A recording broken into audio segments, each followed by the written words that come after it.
안녕하세요. 뻔뻔한 목독파입니다. 구독과 좋아요, 알림 설정, 회원가입 부탁드리겠습니다. 자, 오늘 코스피 시장 월요일 참 우려가 많았는데 개장이 되자마자 2400선이 깨져버렸습니다. 거의 마이너스 2.14%가 하락을 하고 있는 것을 볼 수가 있죠. 상당히 금융시장이 지금 전국 불안 요소 때문에 상당히 변동성이 더욱더 증폭되는 상황을 우리가 지켜볼 수 있고요. 이 중에서 또 가장 중요한 개인, 외국인, 기관을 살펴보면 외국인이 지금 마이너스 271억 정도를 빼고 있고 개인이 지금 엄청난 매도세 추세로 가고 있는데 기관이 지금 이렇게 방어를 하고 있는 걸 볼 수가 있죠. 그만큼 상당히 살얼음판을 걸을 수밖에 없는 지금 금융시장이라는 걸 한눈에 볼 수가 있겠고요. 대체로 궤적으로 보자면 엄청난 하락세로 가는 건 당연합니다. 근데 얼마나 이걸 잘 방어를 해서 다시 반등을 칠 수 있느냐가 관건이 되겠죠. 종목별로 보시면 삼성전자가 그래도 예상 밖에 선방을 하고 있다고 봐야죠. 폭락 수준은 아닙니다. 53,700선 수준에서 이제 또 54,000선 수준으로 올라서고 있는 모습 보이고 있고요. SK 하이닉스 역시도 초반에 마이너스 장세를 보였는데 지금 시간 하이닉스 궤적을 보면 플러스로 다시 전환된 걸 볼 수가 있습니다. 삼성전자와 SK 하이닉스 같은 경우는 현금 보유율이 굉장히 많기 때문에 대기업의 거의 선두주자 아닙니까? 이 두 기업이 무너져 버리면 거의 금융시장은 와장창 박살날 건 분명하니까 상당한 어떤 회사 유보금을 가지고 방어에 나설 것으로 보이고요. 지금 상당히 코스피가 어렵다 하지만 삼성전자와 하이닉스는 그래도 어느 정도 방어할 여력은 많지 않나 생각을 해볼 수가 있겠습니다. 고려아연 같은 경우는 거의 10% 이상까지도 빠질 수 있는 그런 좀 아슬아슬한 모습을 보여주고 있네요. 전체적으로 LG, 현대, 셀트리온, 기아까지도 마이너스 장세로 가고 있는 걸 볼 수가 있습니다. 지금 월요일 블랙 먼데이가 되지 않을까라는 그런 우려들도 많았는데 예상대로 코스피 시장이 그렇게 탁 치고 나가는 모습 전혀 보여주지 못하고 있고요. 이전에는 코스피 장세가 상당히 국장은 되도록 피하라는 그런 말이 나올 정도로 엄청난 약세장을 보여왔는데 이런 정치적 불안 요소가 해소가 되지 않는 상황에서는 계속적으로 이렇게 끌려다닐 수밖에 없는 이런 금융장세가 펼쳐질 수밖에 없겠습니다. 2400선 붕괴, 이게 어떻게 보면 2300선도 붕괴가 될 수 있는 충분한 위험 요소를 가지고 있다는 얘기죠. 어차피 금융시장은 전체적으로 볼 때 심리라는 게 절대적으로 지배하는 그런 어떤 경제 구조를 가지고 있기 때문에 좀 상당한 불안 요소가 더욱더 이게 증가 추세로 가고 있지 않습니까? 결국은 외국인 투자자들이 얼마나 빠져나갈 것인가 이게 관건인데 반대적으로도 생각을 해볼 수도 있겠어요. 저점에서 한국 주식을 한번 잡아보겠다는 어떤 또 그런 심리도 작용을 할 수 있어서 생각보다는 그렇게 크게 휘청거리지 않을 수도 있다라는 전망을 내놓을 수 있겠습니다. 대체적으로 시가총액 상위 종목 대부분이 하락 중에 있고 포스코홀딩스, LG, 셀트리온, 삼성물산, KB금융 등등등 여러모로 참 고전을 많이 겪을 것 같습니다. 동반해서 코스닥 지수도 상당한 급락의 어떤 추세를 계속해서 보일 것 같고요. 이렇게 전체적으로 금융시장, 코스피 시장이 흔들거리게 되면 한국 경제 자체의 어떤 백업 해줄 수 있는 요소가 많이 감소가 될 수밖에 없기 때문에 상당한 어려움이 계속해서 연속적으로 발생할 가능성이 높다는 얘기죠. 환율 시장을 들여다보면 마찬가지죠. 1428원, 1430원까지 고점까지 찍었다가 살짝 내려왔는데 한국은행이 적극적으로 지금 방어할 수밖에 없는 상황이죠. 좀 원화 가치가 상대적으로 뚝 떨어져 나가고 있고 달러 가치가 계속해서 올라가는 상황밖에 연출이 안 되니까 지금 한국은행이 두 차례에 걸쳐서 기준금리 인하하지 않았습니까? 근데 이게 뭐 하등의 약발이 들지 않고 오히려 뭐 전혀 예상치 못한 변수가 터지는 바람에 환율 정국은 뭐 엄청난 수순으로 갈 수가 있겠습니다. 내년 1월 정도 되면 뭐 1,500원 정도 터치를 할 수 있는 가능성이 충분히 있다고도 봐야죠.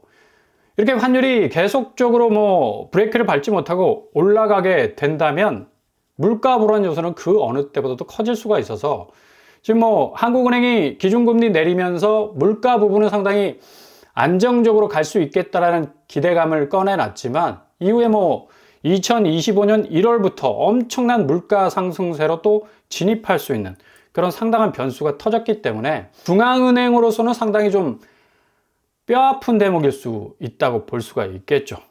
물가 컨트롤에 대한 상당한 어려움이 예상이 되고요. 전국 콜란에 뭐 무려 10원이 올랐고 환율 장 초반부터 1,430원까지 터치를 하는 바람에 뭐 상당히 금융권이 지금 요동치고 있는 것을 볼 수가 있다는 것을 우리가 파악을 할 수가 있겠습니다. 국채 시장 역시도 뭐 지금 약간은 뭐 지금 주춤한 것 같이 보이는데 관건은 미국 국채 10년물입니다. 이번 주에 정말 4.1에서 4.5까지도 진입할 수 있는 충분한 필요 충분 요소를 뭐 다 갖추고 있죠. 미국 경제 호황에다가 고용 지표까지 좋고 트럼프가 또 그 파월에 대한 신임 계속적으로 연장하기로 했죠. 뭐 파월이 혁혁한 공을 세웠으니까 그 엄청난 경기 불황 속에서도 금리 하나로 미국 경제를 다시 살렸다 말해도 과언이 아닐 정도로 엄청난 이 금융 조정 구간에서 뭐 엄청난 일을 해낸 게 바로 파월입니다. 뭐 부인할 수 없으니까 트럼프가 그냥 파월은 끝까지 나가고 같이 가겠다라는 그런 말까지 나오고 있습니다. 파월은 나오고 끝까지 가겠다라는 말이 나오고 있는 거죠. 아마도 한국 국채 10년물은 미국 국채 10년물의 뭐 급등 현상에 따라서 당연히 뭐 치고 올라갈 수밖에 없고 이 부분은 상당히 지금 주담대 거의 뭐 한국의 가계부채가 뭐 2천조에 달하는 어마무시한 그런 급등세를 보였는데 뭐 금리마저도 이렇게 뭐 어마무시 올라가게 된다면 국채 금리에서부터 은행채 금리 그리고 주담대 금리까지 영향을 주기 때문에 도미노입니다. 도미노. 한꺼번에 그냥 뭐 엄청난 영향을 받을 수 있는 그런 상황에 처해 있다고 볼 수가 있겠죠. 그렇다면 코인 시장 어떨까요? 가상화폐 시장은 주식 시장하고는 조금 결이 달랐지만 요즘에는 동조화 현상을 엄청나게 보이죠. 어떻게 보면 가상화폐 시장도 이전에는 가장 위험한 자산으로 인식이 됐지만 뭐 비트코인이 뭐 1억 4천을 지금 찍고 있지 않습니까? 가장 안전한 금과 비슷한 그런 어떤 존재감의 대우를 받고 있는데 뭐 이런 영향이 커서 나머지 뭐 알트코인들 리플 같은 경우도 뭐 상당히 많이 오르는 추세고요. 도지코인 뭐 일론 머스크가 뭐 공식적으로 계속해서 밀고 있으니까 머스크가 스스로 보유한 코인은 비트코인과 이더리움 그리고 도지코인이다 라고 말을 했을 정도로 정말 뭐 도지코인의 인기가 계속해서 급상승하고 있는 걸 볼 수가 있습니다. 이처럼 이제 가상화폐 시장, 코스피 시장, 금융시장과의 어떤 별개적인 움직임보다는 같이 가는 그런 어떤 모습을 고스란히 보여주고 있다라고 파악을 할 수가 있겠죠. 뭐 643원까지 지난주에 찍었어요. 도지코인이 뭐 나온 지 거의 뭐 10년, 10주년이 됐다라는 어떤 그런 의미에서 지난 주말에 엄청나게 이 장이 폭등을 했었습니다. 670선까지 뭐 치고 올라가는 680선까지 갔었죠. 예, 어마무시한 행보를 보였는데 오늘 가상화폐 시장도 코스피 시장하고 거의 동반해서 좀 주춤하고 하락하는 모습 보일 것 같습니다. 트럼프가 뭐 공식적으로 AI 가상화폐 차르에 머스크 페이팔 같은 동업자였던 섹스를 지명을 했죠. 발음이 좀 약간 좀 애매모호해요. 섹스. 예, 머스크와 동고동락했던 사람이고 상당히 가상화폐 이 코인 시장에 대해서는 엄청난 지지를 보내는 사람이라 내년 1월 20일 트럼프가 집권을 하게 되면 머스크와 관련된 코인 시장 특히 도지코인 같은 경우는 뭐 어마무시 오를 가능성도 높고, 비트코인은 거의 뭐 2억까지 찍을 가능성도 있다라는 사실. 새로운 화폐 가치의 등장, 뭐 트럼프라는 행정부라는 뭐 공식적인 정부의 힘을 잇고 엄청난 변화의 모습을 보일 것으로 보입니다. 이런 어떤 금융시장의 변화에 대해서 전통적인 한국 자산시장의 대표적인 가치, 아파트. 정말 미국의 금융시장과 가상화폐시장의 오름세와 동조해서 같이 올라갈 줄로 알았는데 이게 완전히 지금 꺾이고 있어요. 지금 뭐 11월 달 추세를 봐도 2,300건에 지금 그쳐 있죠. 10월 달은 3,700건으로 끝났고요. 뭐 같은 3,000건 수준으로 지금 거래량이 확 줄어버린 건데 아마 11월, 12월은 역대급 거래량 한파가 올 수도 있을 가능성 굉장히 큽니다. 그만큼 한국이 그동안 뭐 엄청난 부채를 통해서 축적해 놓은 80% 이상의 자산 가치가 뭐 다 아파트에 몰려 있는 거 아닙니까? 그만큼 돈이 묻혀 있다는 얘기예요. 이 묻혀 있던 돈들이 생산적으로 뭔가 가치 증대를 해야 되는데 이제 더 이상 집값이 오를 기미가 보이지 않으니까 엄청나게 꺾일 수밖에 없습니다. 내년 아파트 거래 더 줄 가능성 높다라는 전망 많이 나오고 있고요. 뭐 대출 규제 계속적으로 뭐 진행할 수밖에 없고 뭐 이러다 보니까 서울 아파트 거래량 한 달 만에 뭐 반토막이 났고요. 뭐 전국의 혼란 요소, 조정기는 뭐 계속해서 길어지고 아파트 값은 거의 뭐 상상 이상으로 반토막이 날 수도 있는 그런 위기에 처해 있습니다. 결국은 이 중심에는 달러 인덱스, 달러 가치의 급등에 의한 원화 가치의 하락, 이로 인한 물가 상승, 물가 상승이 일어나면 당연히 수요는 줄어들 수밖에 없죠. 왜? 소비할 수 있는 여력이 낮아지니까.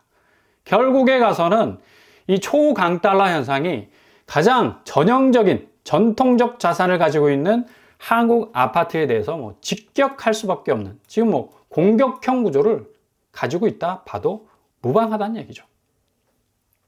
그리고 12월 연말에 가장 큰 금융시장의 변수를 할 수 있는 엔캐리 청산 공포. 엔캐리 청산이 뭡니까? 일본 뭐 초저금리를 계속 유지해왔죠.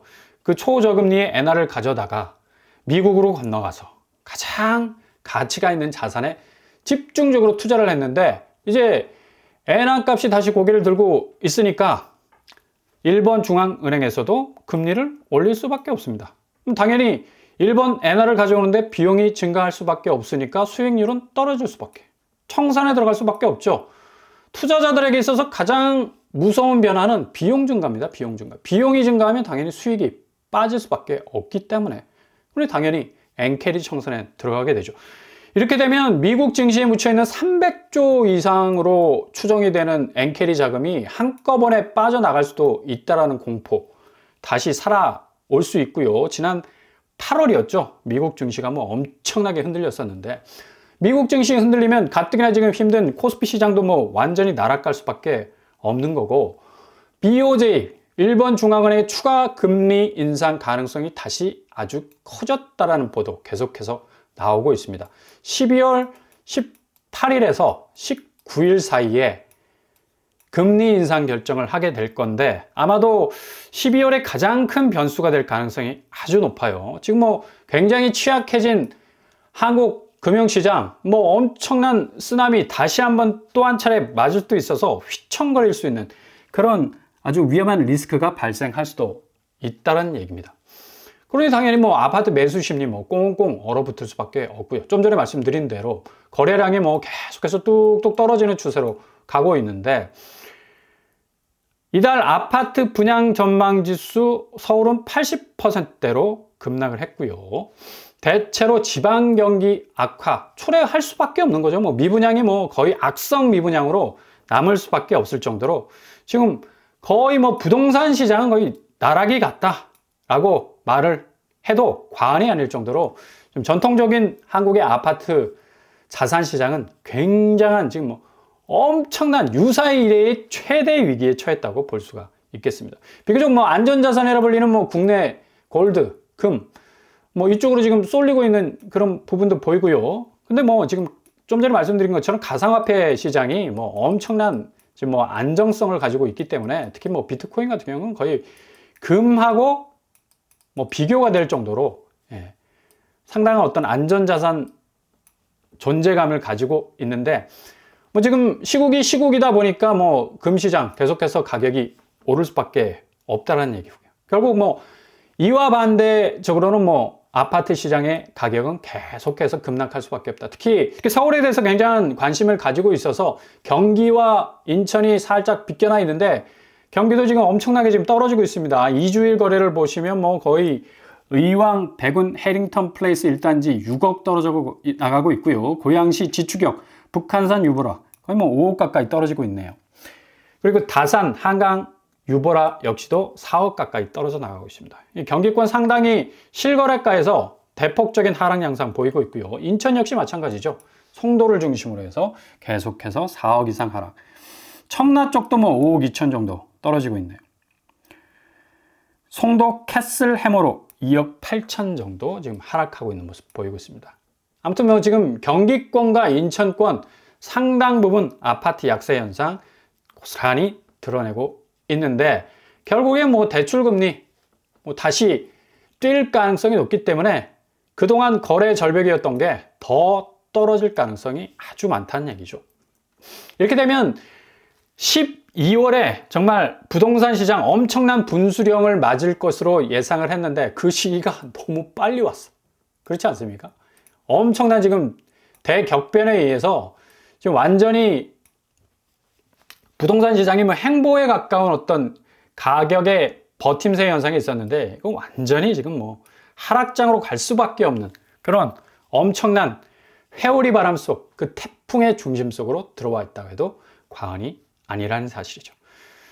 오늘의 이 금융시장의 대변동 잘 지켜보시면서 정말 한 걸음 한 걸음 정말 살얼음판을 걸어가신다는 그런 마음으로 준비하신다면 오히려 더 역으로 더 큰 기회를 만날 수 있는 그런 행운이 찾아올 수도 있습니다. 뭔가 흔들리게 되면 틈새는 나오게 된다는 얘기죠. 잘 준비하시면서 지켜보실 수 있기를 바랍니다.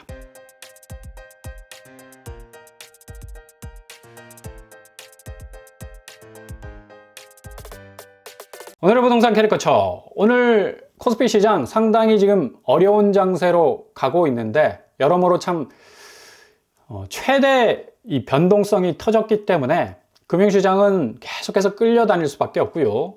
대외 변화에 상당히 취약했던 부분 더욱더 노출이 될 수밖에 없겠습니다. 향후 아파트 가치는 정말 엄청난 변동성 속에서 손에 닿지 않았던 그 가격대가 손에 닿을 정도로 가격 조정이 올 수 있는 그런 가능성 충분하다고 보시면 되겠습니다.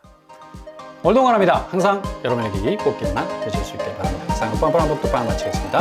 구독과 좋아요 부탁드립니다. 감사합니다.